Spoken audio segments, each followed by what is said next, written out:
Today's courtroom drama dives into a spiraling case of second chances, substance abuse, and a judge who's had enough. We're breaking down People versus Whitney Mitchell, where a mother of one, juggling two jobs, and a troubling addiction history, faces a stern reality check. With cocaine in her system and a diluted test under scrutiny, this hearing reveals a tug-of-war between mercy and accountability. But here's the real twist. Does her attempt at treatment outweigh her repeated violations? Is the judge being too harsh? Or is this the wake-up call she needs? Stick around, because this case doesn't just ask questions, it demands answers. Court calls case, People versus Whitney Mitchell. Good afternoon, Assistant Public Defender Lauren Perny on behalf of Ms. Mitchell. State your name for the record, please. Whitney Mitchell. You take your hands out of your pockets, please. All right, what are we doing? We are here for a pretrial and also a bond violation report. Yes. So, given the results, Do you have a bond violation? Go ahead. so there's a couple of things. I guess there's three kind of things to address here. The first is the cocaine. I did talk to Miss Mitchell about it. She did pass the day after her arraignment. She denies using cocaine after her arraignment. This was her first test after being ordered on bond. And her arraignment was on the 17th and the test was the 18th. So her assertion is that it was from prior to given the bond conditions. Regarding her use of cocaine, however, she has seen a doctor at the University of Michigan where she is beginning the process to enroll in treatment there. Here's where things start getting layered. The defense is laying the groundwork for mitigation. Medical marijuana card? Check. Upcoming treatment at the University of Michigan? Check. But let's not forget, this bond violation includes a positive cocaine test, and a diluted sample raises red flags. In court, a diluted urine test isn't just suspicious. It's often treated as an attempt to mask substance use. And while the defense frames it as a hydration mishap, the judge needs more than just explanations. He needs trust. So what do you think? Is this a genuine effort to recover or a strategic delay? Drop your take in the comments below. She has an appointment tomorrow at 2:30. And they are, the letter that she provided me that's dated today says that they've spoken with the addiction treatment team and are working to place her into intensive treatment and detox services. And tomorrow will be the follow-up appointment.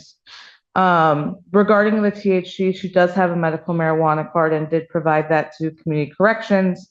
And What about her diluted sample? Go ahead. Yeah, the dilute is the third piece here.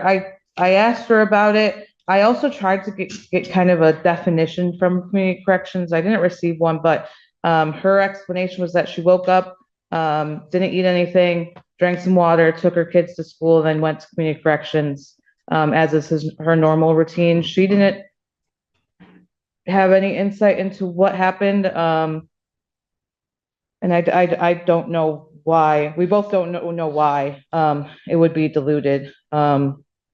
We have no explanation for that. She was very clear with me that she did not try to skirt community corrections or anything like that. She said she wouldn't even know how to.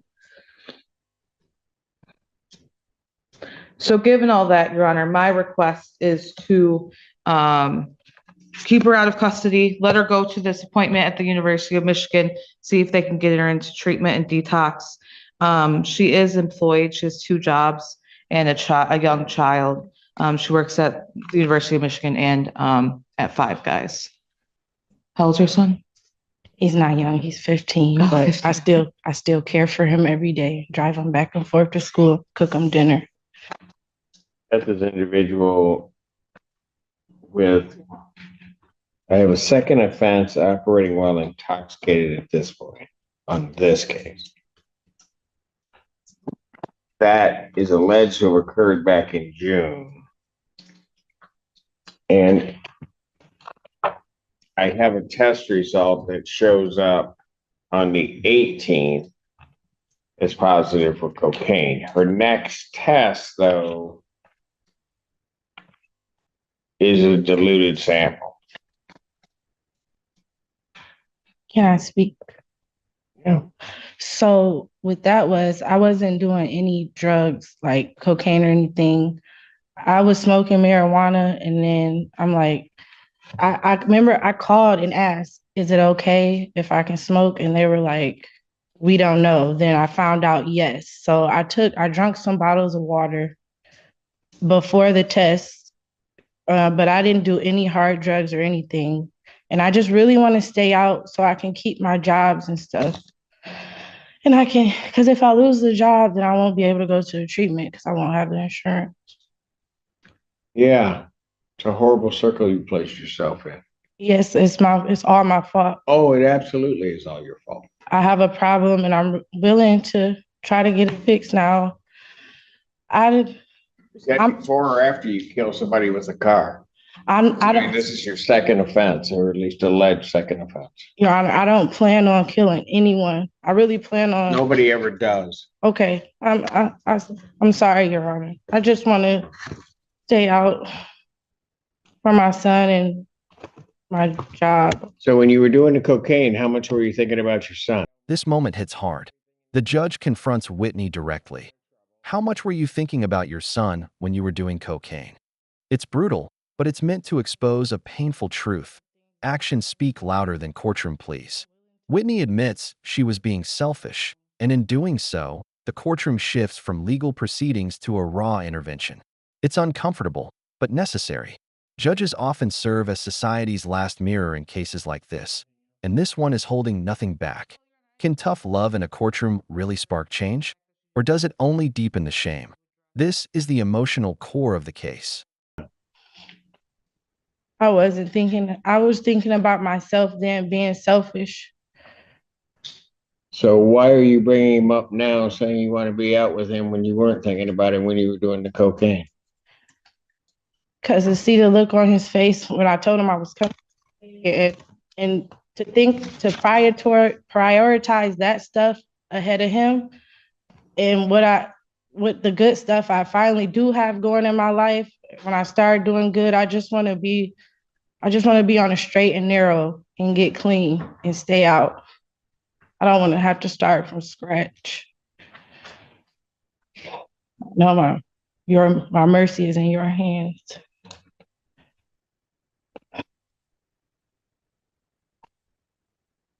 Here's the thing I don't get. The test results from June 30th show in her system alcohol, methamphetamine, and cocaine. That's at the end of June, very beginning of July. So you're sitting up here telling me you're sincere about this, invoking your son, doing all of that stuff, yet 3 months later, or a little less than 3 months later, I still have cocaine in your system. It's an addiction problem. What? It's an addiction problem. So when exactly did you figure that out? Now I'm going through all this stuff. Yeah, you want to get here.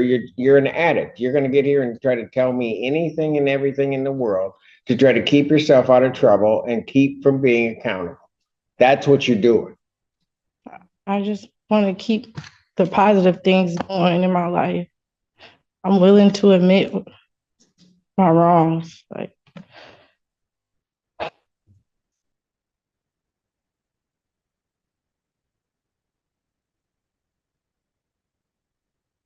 Anything else? Well, Your Honor, I'd ask that you take into consideration the fact that she does have an appointment tomorrow to address, I don't her know what addiction. game she's playing. She's playing a game. if the court If does, she was really serious about it. I mean, what right now is causing her to do all of this? Being in court? Well, she knew she was headed there from the time that she got stopped on this. And why is it taken over 30 days from the time of her arraignment for all of a sudden for her to have this appointment? I work 2 jobs.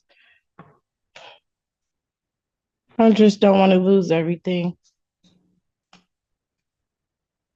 And Your Honor, we have been in communication. We talked about this.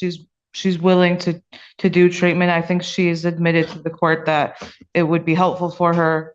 I agree. On a lot of these cases, it's helpful, right? I guess I'd ask the court to take that into consideration today. If the court does remand her, I don't know what she's gonna do the moment she walks out of here. I have no idea. I'm gonna go to work. I have no idea what she's gonna do. The sad fact of the matter is, I don't think she does either. Because the cold hard reality is, June, she's picked up. She has cocaine and meth in her system, as well as alcohol. So I'm surprised she's not dead. She has a previous drunk driving before that. So between the end of June, so let's just say the beginning of July, coming up into September, she's still using.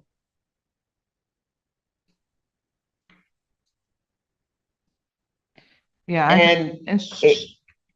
And then when all of that kind of catches up with her, now I'm going to get myself enrolled in treatment, or I'm going to get myself enrolled in this. But even from the point of the time that she first saw me on the 17th of September till now, she hasn't done anything. Really. She's got an appointment tomorrow. How come that appointment isn't taking place 4 weeks ago, if not 3 or 4 months ago, quite frankly? Oh,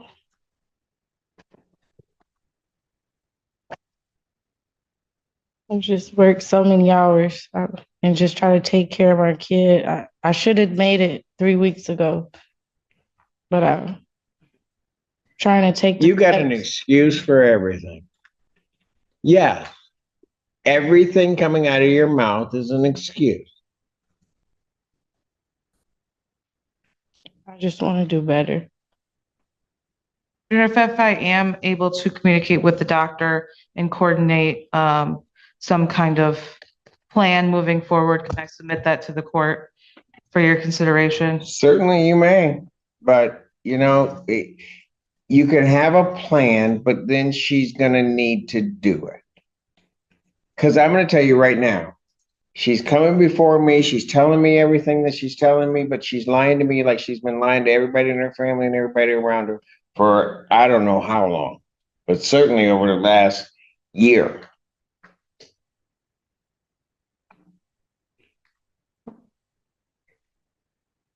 Well, young lady, game's up. You may have just run into the immovable object. If you're going to tell yourself that you're going to do this, then you're going to do it. But you're not going to come up here and just kind of give me this and that, and I'm going to do this, and this is why, and everything like that. If you want to make a commitment, then you make the commitment, and you got time to think about the commitment. Defendant's bond is hereby ordered revoked. I will adjourn the pretrial hearing to next week on the 22nd, and she can come here with a better plan than what she's got now. 9 a.m. on the 2nd. And there it is. Judge revokes Whitney Mitchell's bond. She'll remain in custody until the pretrial hearing on the 22nd, with a stern warning to come back with a real plan, not just words. The judge didn't hold back, calling out months of delayed action, broken promises, and the risks of addiction left unchecked. It's a tough outcome, but one rooted in accountability.